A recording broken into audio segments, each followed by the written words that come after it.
हाँ जी, पिछली क्लास में हम लोग मेंडलीव के बारे में डिस्कस कर रहे थे कि रशियन साइंटिस्ट थे मेंडलीव, जिन्होंने 1872 में अपनी पीरियोडिक टेबल देने का स्टार्टिंग करा था। जब मेंडलीव साहब अपनी टेबल दे रहे थे तो मैंने आपको पढ़ाया था पिछली क्लास में, उस समय हमारे पास कुल मिला के 63 एलिमेंट्स डिस्कवर थे। और ये कहानी है 1872 की, जब मेंडलीव ने अपना टेबल देना स्टार्ट किया था।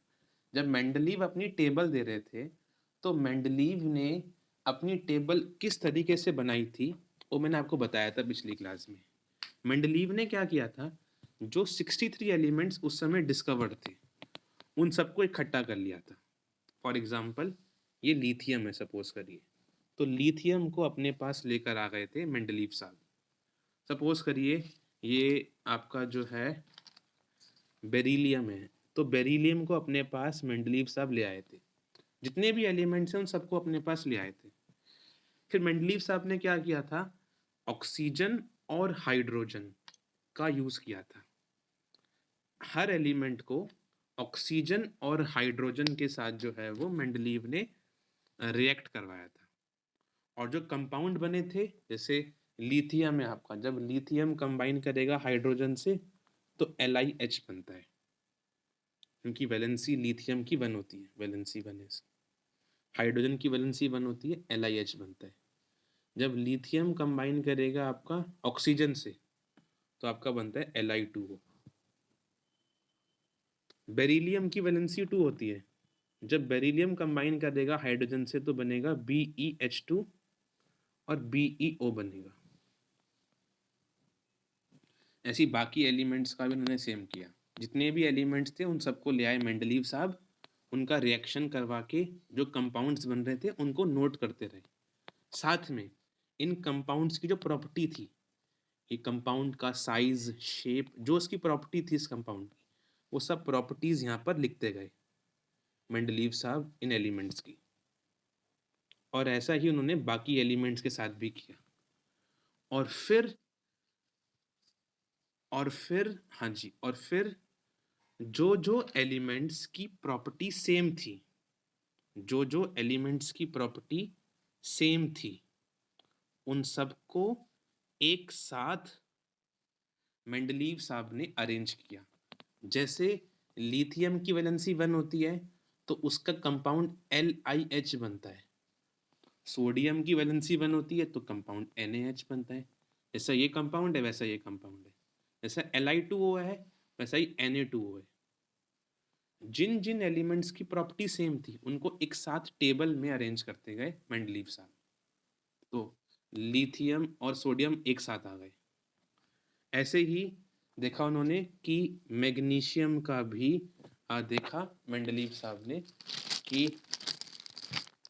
मैग्नीशियम का भी सेम हो रहा था। मैग्नीशियम बेरिलियम की तरह बिहेव कर रहा था।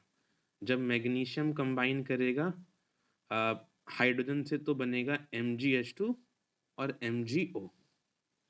तो जैसा BeH2 है वैसी MgH2 है, H2H2। जैसा BeO है वैसी MgO, एक O है। इन दोनों को साथ में प्लेस कर दिया एक साथ, ये दोनों अलग हो गए, ऐसे ही अलग हो गए। तो ऐसे एलिमेंट्स को अरेंज करते गए करते गए करते गए, और उस समय जितने भी एलिमेंट्स थे वो सब आपके अरेंज हो गए। हाँ, बेरिलियम के बाद बोरॉन आएगा तो बोरॉन आएगा, उसके नीचे एल्यूमिनियम था।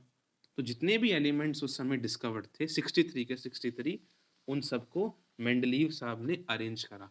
और एक और बात, जब इन एलिमेंट्स को अरेंज कर रहे थे मेंडलीव साहब, जैसे लिथियम पहले आया, फिर बेरिलियम आया, फिर बोरॉन आया, carbon, nitrogen, oxygen, fluorine, sodium, magnesium, aluminium, silicon. जब वो उन सबको अरेंज कर रहे थे तो मेंडलीव साहब ने देखा जो बात न्यूलैंड और जो बात डॉबर्नियर ने कही थी वो बात भी सच हो रही थी।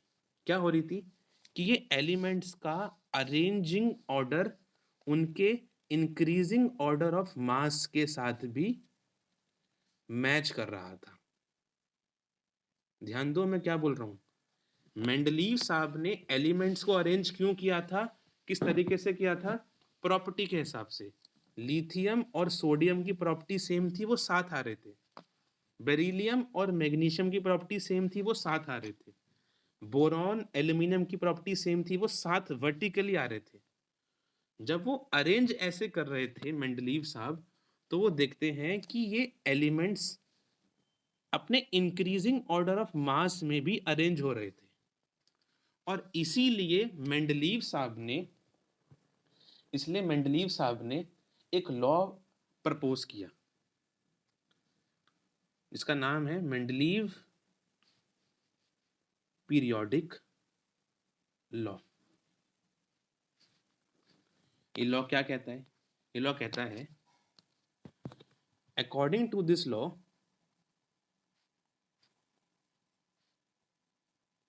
दी प्रॉपर्टीज दो तरह की होती हैं, केमिकल, फिजिकल।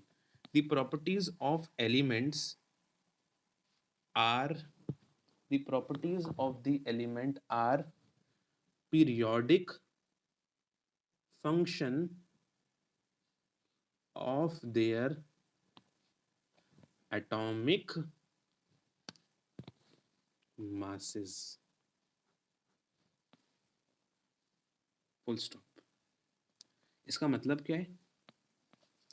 इसका मतलब है, जब हम एलिमेंट्स को प्रॉपर्टी के हिसाब से अरेंज कर रहे थे, जब एलिमेंट्स को हम प्रॉपर्टी के हिसाब से अरेंज कर रहे थे, तो elements increasing order of atomic mass के हिसाब से भी प्लेस हो रहे थे।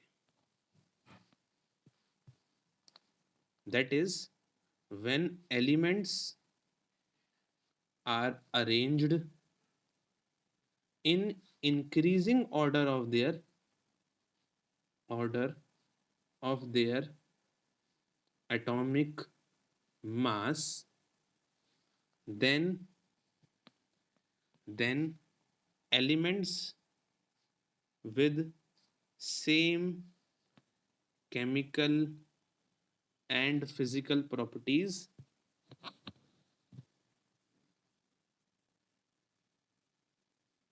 are grouped together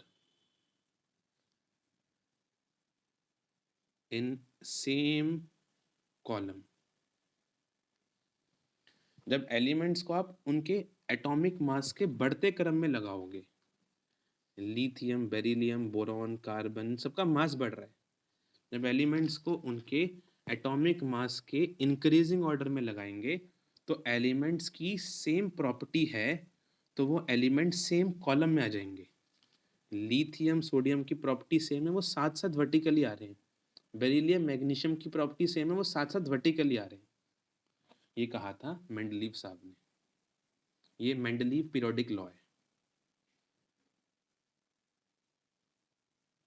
अब हमारी अगली हेडिंग होगी मेंडलीव पीरियोडिक लॉ के अचीवमेंट्स और फेलियर। ध्यान रखिएगा, ये एग्जाम में पूछते हैं, बोर्ड में ये लॉ भी पूछते हैं एग्जाम में कि ये मेंडलीव का पीरियोडिक लॉ एक्सप्लेन करिए।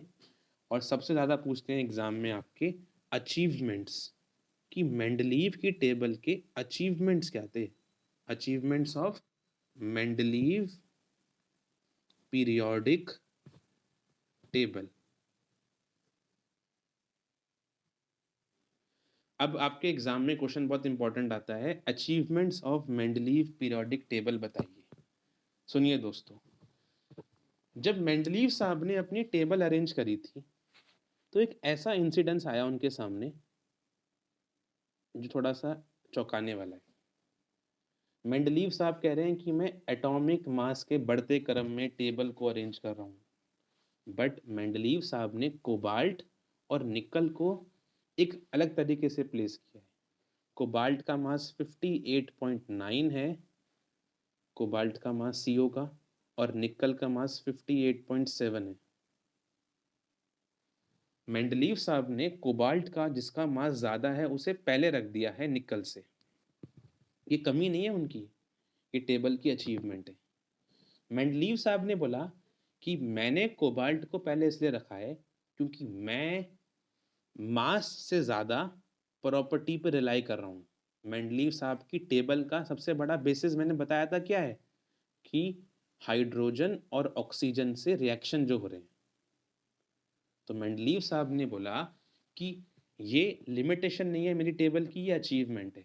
मैंने कोबाल्ट जिसका मास ज़्यादा है उसे आगे इसलिए रखा है क्योंकि कोबाल्ट की रिएक्टिविटी इस टेबल में आएगी, निकल की रिएक्टिविटी अगली टेबल में आएगी। ये अचीवमेंट है, गलती नहीं है।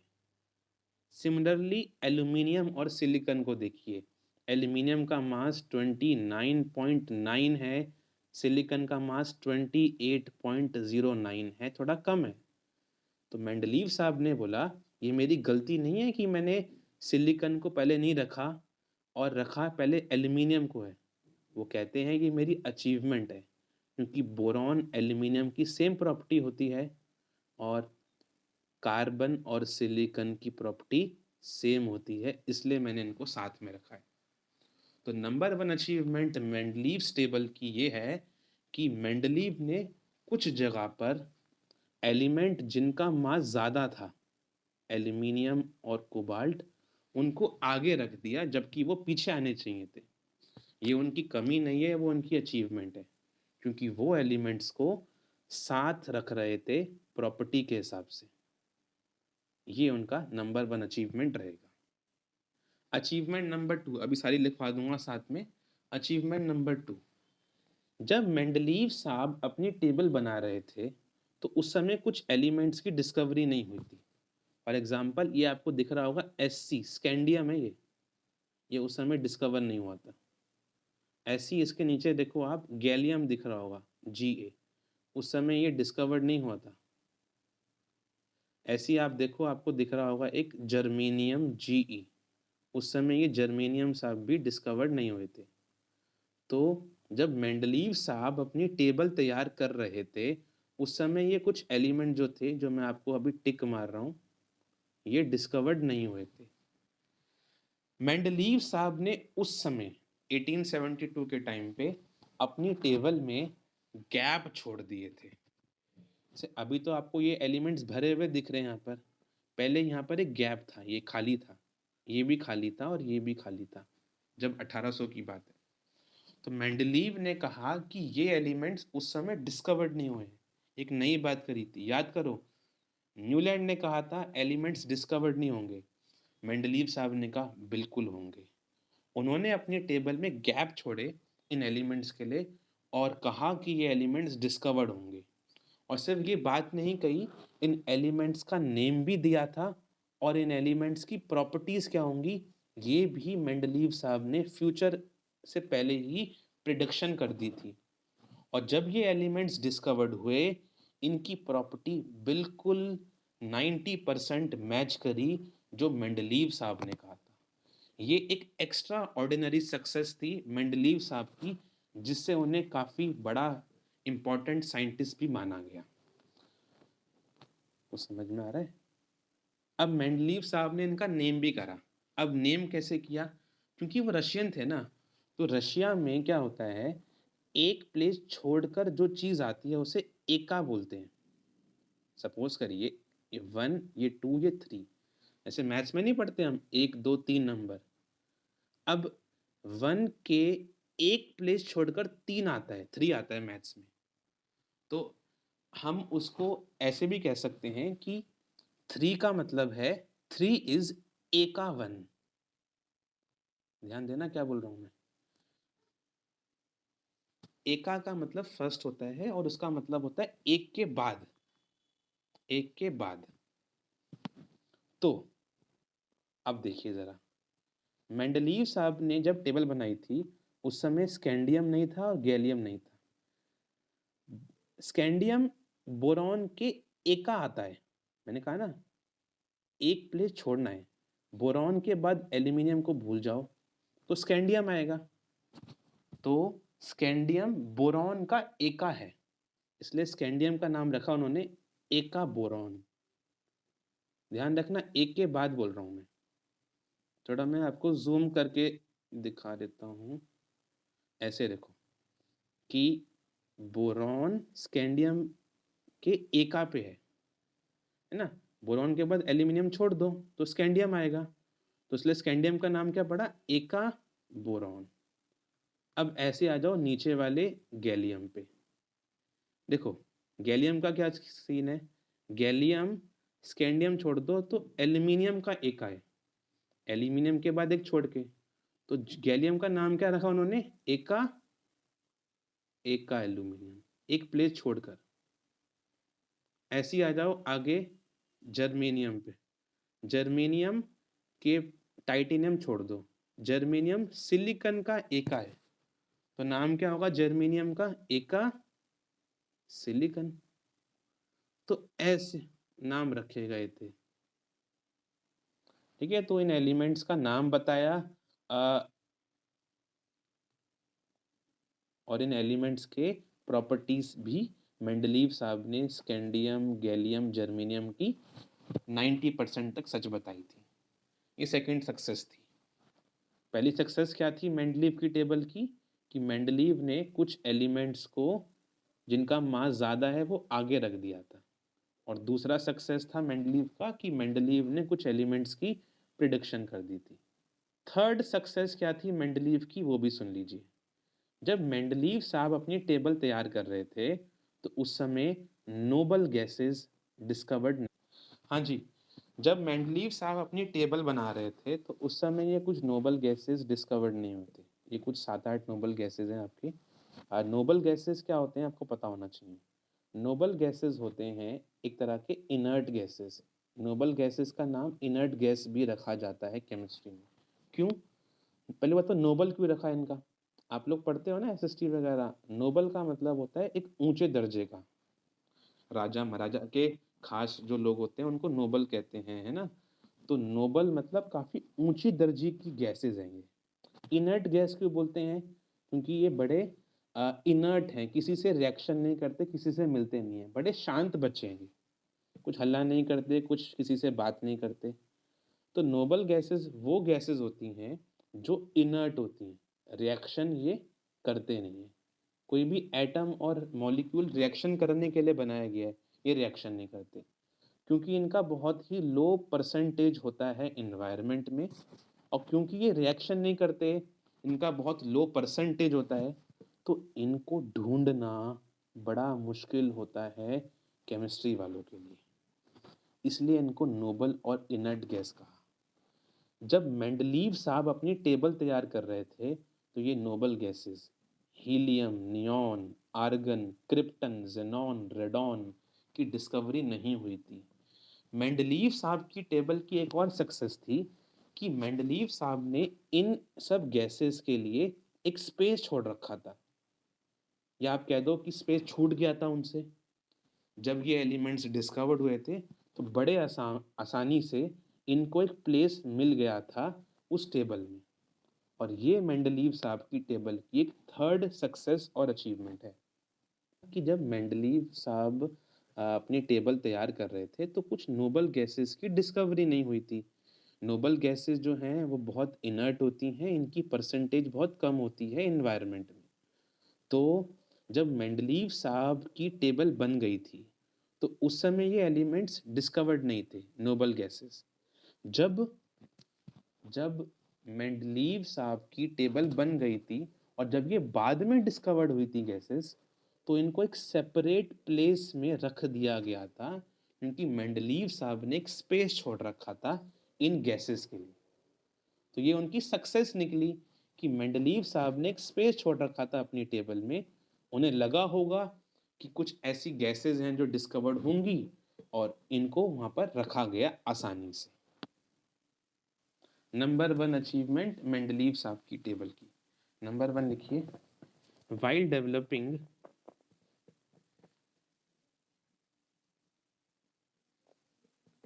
the periodic table, Mendeleev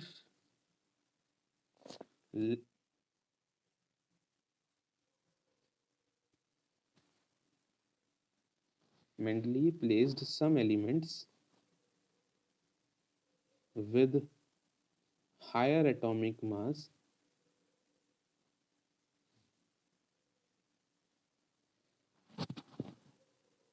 before an element with lower atomic mass.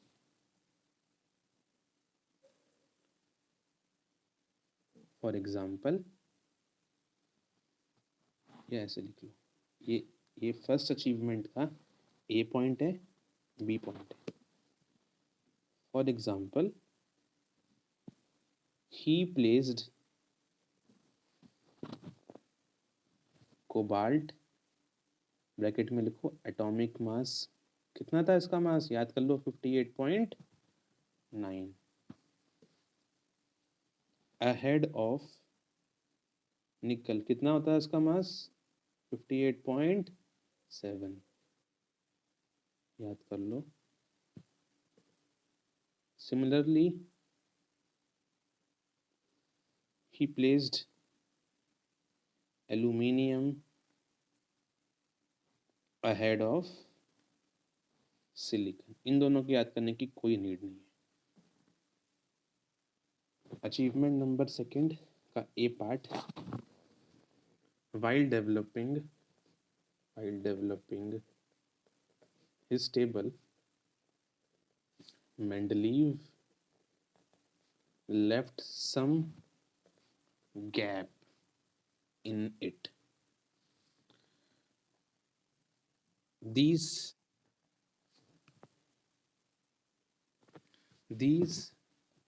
gaps were not any defect.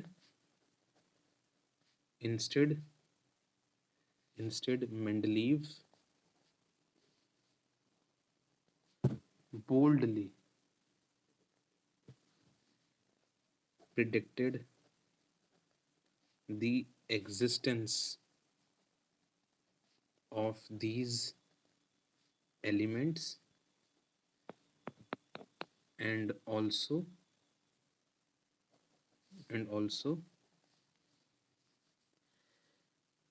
name and explain their properties.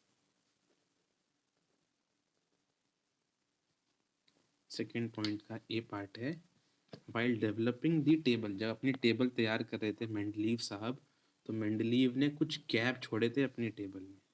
ये गैप जो थे कोई डिफेक्ट नहीं थे, बल्कि मेंडलीव ने एक बहुत बड़ी बात कह दी थी पंडित जी की तरह कि ये आने वाले समय में ये एलिमेंट्स पैदा हो जाएंगे जी, है ना.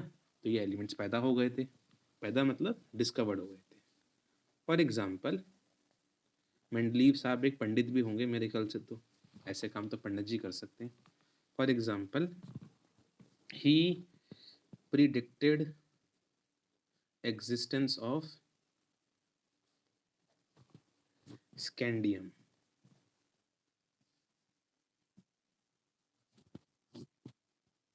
gallium, germanium. He predicted existence of scandium, gallium, germanium and named them as, चलो बताओ स्कैंडियम का नाम क्या था, एका बोरॉन, गैलियम का एका एल्यूमिन एंड एका सिलिकन, एक वर्ड लगा देना रिस्पेक्टिवली वरना टीचर गुस्सा हो जाएगी. Full stop. एक छोटी सी टेबल भी बना लो, ये एग्जाम में मत बनाना, अगर आपके पास समय है एग्जाम में तो बना भी सकते हो. ये टेबल आपको ये दिखा रही है कि जो मेंडलीव ने बात कही थी और जो बाद में दिखा वो सब सच निकला. देख, जैसे कि एक टेबल बनाइए प्रॉपर्टी की और इसमें आप एक साइड कर दीजिए एका एल्यूमिनियम. एका एल्यूमिनियम किसने नाम दिया था, मेंडलीव ने. और स्कैंडियम सॉरी गैलियम बाद में डिस्कवर्ड होके नाम पड़ा था. तो मेंडलीव ने एका एल्यूमिनियम कहा था, किसको, गैलियम को. ठीक है. अब मेंडलीव साहब ने एटॉमिक मास कितना बताया था, मेंडलीव ने कहा 68 होगा, गैलियम का 69 के आसपास निकला था. ऑलमोस्ट मैच कर रहा है देखो. फिर एका, चूंकि एल्यूमिनियम की वैलेंसी 3 होती है, एल्यूमिनियम की वैलेंसी 3 होती है, तो एका एल्यूमिनियम जो गैलियम था उसकी वैलेंसी 3 होगी। तो अगर जब वो कंपाउंड बनाएगा ऑक्साइड का तो कैसा बनेगा? E2O3। क्यों? देखो बताता हूं मैं आपको। एक का एल्यूमिनियम का मैंने E ले लिया, ऑक्सीजन का मैंने O ले लिया। ऑक्सीजन की वैलेंसी कितनी है? 2, इसकी 3। तो देखो क्रॉस कर दो, E2O3। और जब बाद में देखा गया तो ये Ga2O3 बनता है। एकदम सच निकला। फिर क्लोराइड की बात करी उन्होंने कहा कि जब ये क्लोराइड से रिएक्शन करेगा, क्लोराइड मतलब Cl से रिएक्शन करेगा, तो एका E है, क्लोरीन Cl होता है। एका की कितनी बताई वैलेंसी मैंने? 3, क्लोरीन की 1। तो क्या बनेगा? ECl3। और ये बना GaCl3। तो प्रॉपर्टीज कितनी मैच कर रही हैं? ये दिखा रहा है कि मेंडलीव ने सही बात बताई, जो बाद में निकला एकदम उसके। नोबल गैस की डेफिनेशन ना कहीं कॉपी में ऊपर लिख लो, ये थर्ड पॉइंट में मत लिखना, ठीक है? नोबल गैस, चलो कोई बात नहीं, थर्ड पॉइंट में भी लिख दो, टीचर खुश हो जाएगी। नोबल गैस, नोबल गैसेस, हाँ बिल्कुल सही बात है। Noble gases, those gases which are inert, in atmosphere,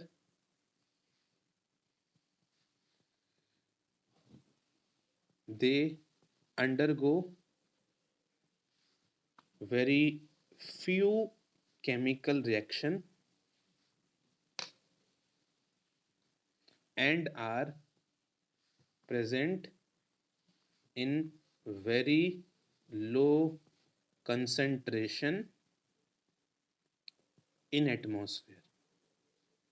इनका एग्जाम्पल एक दो बता दो टीचर को। जियोन नहीं, नियॉन, हीलियम, जेनॉन होता है वो, एक्सेट्रा। तो ये आपने डेफिनेशन लिख दी, फिर क्या लिखोगे? तो थर्ड पॉइंट में लिख दो अचीवमेंट क्या थी, है ना? During the Mendeleev's periodic table formation, noble gases were not discovered,